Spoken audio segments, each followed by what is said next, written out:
Hello, this is a general talk about the practice, and we're sending to you live from the red light district, the Wallen, in Amsterdam.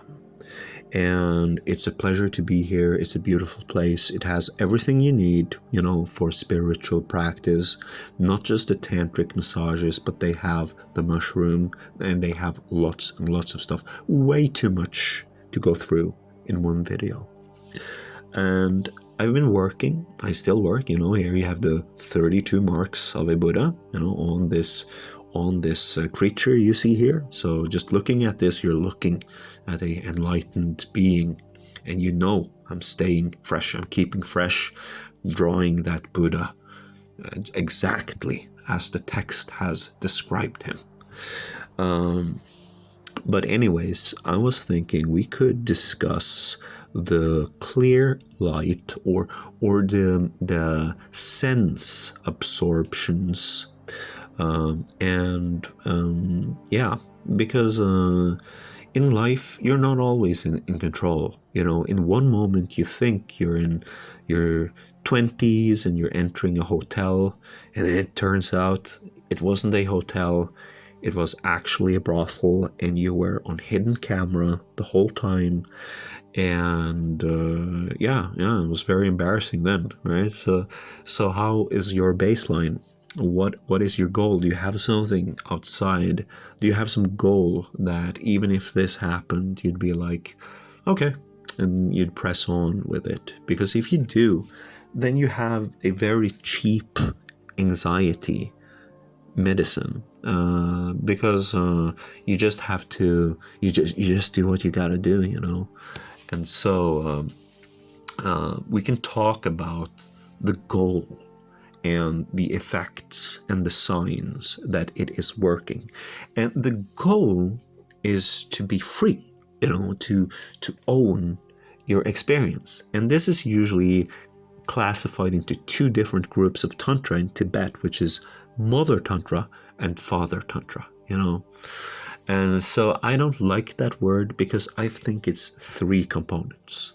It's the place, it is whom you're with, and it is yourself, your body, right? So when you have the right body, when you're with the right people, and you're in a great place, a beautiful place, the right kind of place, then you are, at 100%.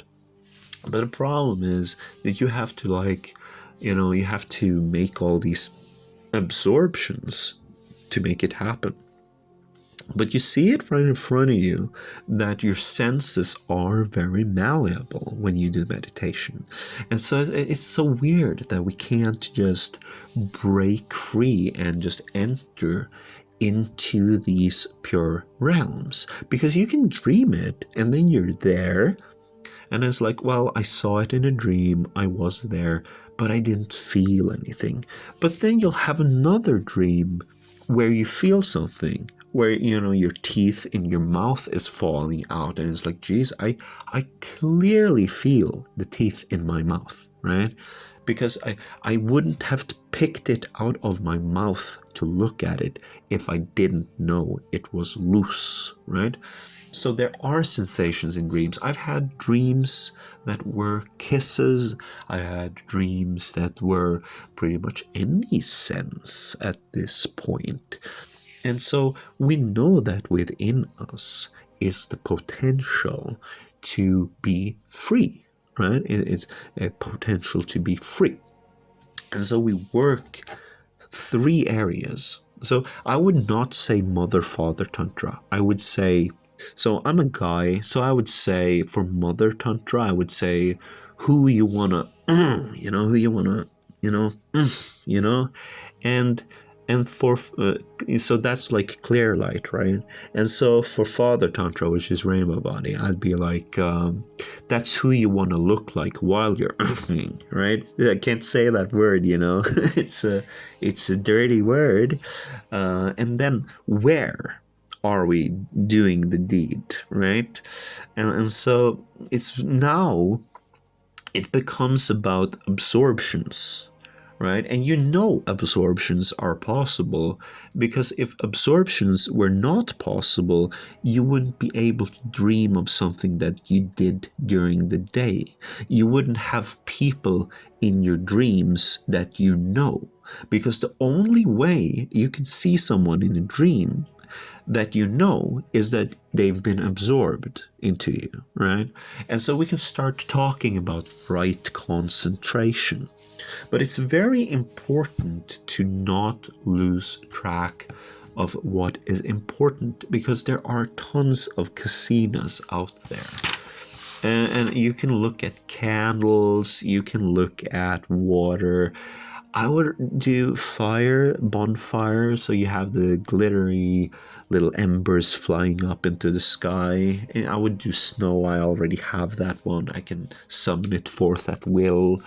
And they arise as signs within you, meaning the veil that's in front of your eye gets more spacious. Yeah, you're kind of like, when you close your eyes, when you get good at meditating, you're kind of like falling into this sack, right, of darkness, and you can make it move and you can make it spawn different things.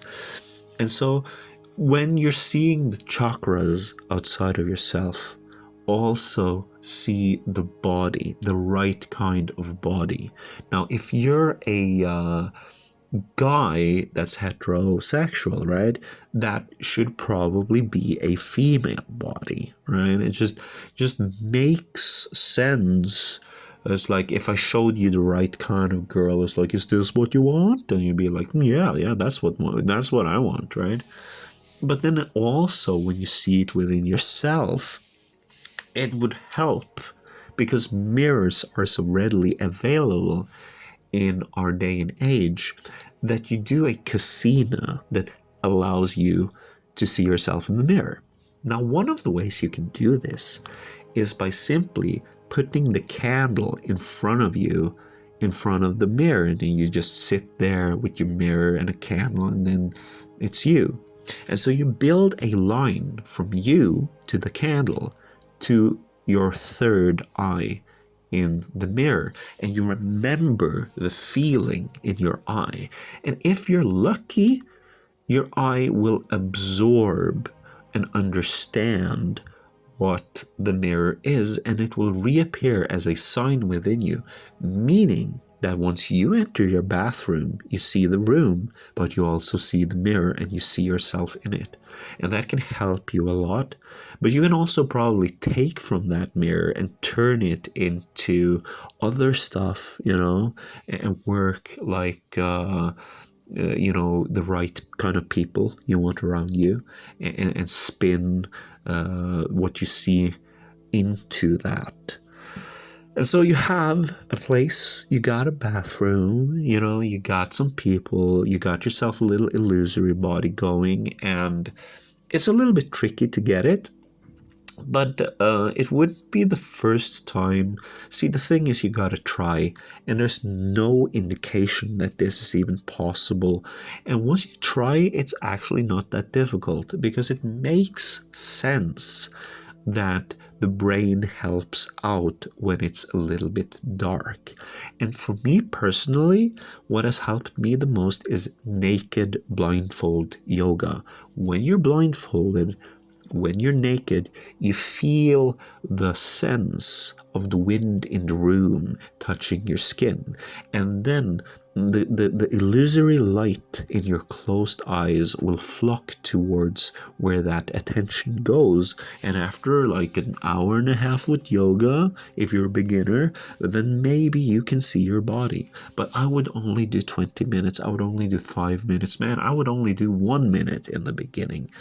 This is the enjoyment is what brings you across the finishing line, because we're talking days. Okay, so you pushing yourself, it's not the right way to go. It's better with 1 minute of enjoyable yoga and strength exercises than 20 minutes, because if those 20 minutes will never last, then there was no point in beginning. This is a little bit of a journey, so that's something to remember. Yeah. And then, video games, they can help you with right place. Maybe you can see a right place from a video game as a casino when you're meditating. You gotta, I'm not here to be that guy who's like, oh, I had a vision while meditating. And I'm like, no, it's nothing, it's nothing. Go back, meditate. Ignore the visions. Ignore the visions. It's not good enough. You need to sit and meditate on your ass and be bored all day long. But for some people, those visions are very motivating. So what I say is like, yeah, but also try to go beyond it every once in a while. But this is huge. This is great. You're doing everything right. It's a good thing that you're having visions. You should be having visions, and you should be telling about the visions and how you got them so that this is more well known.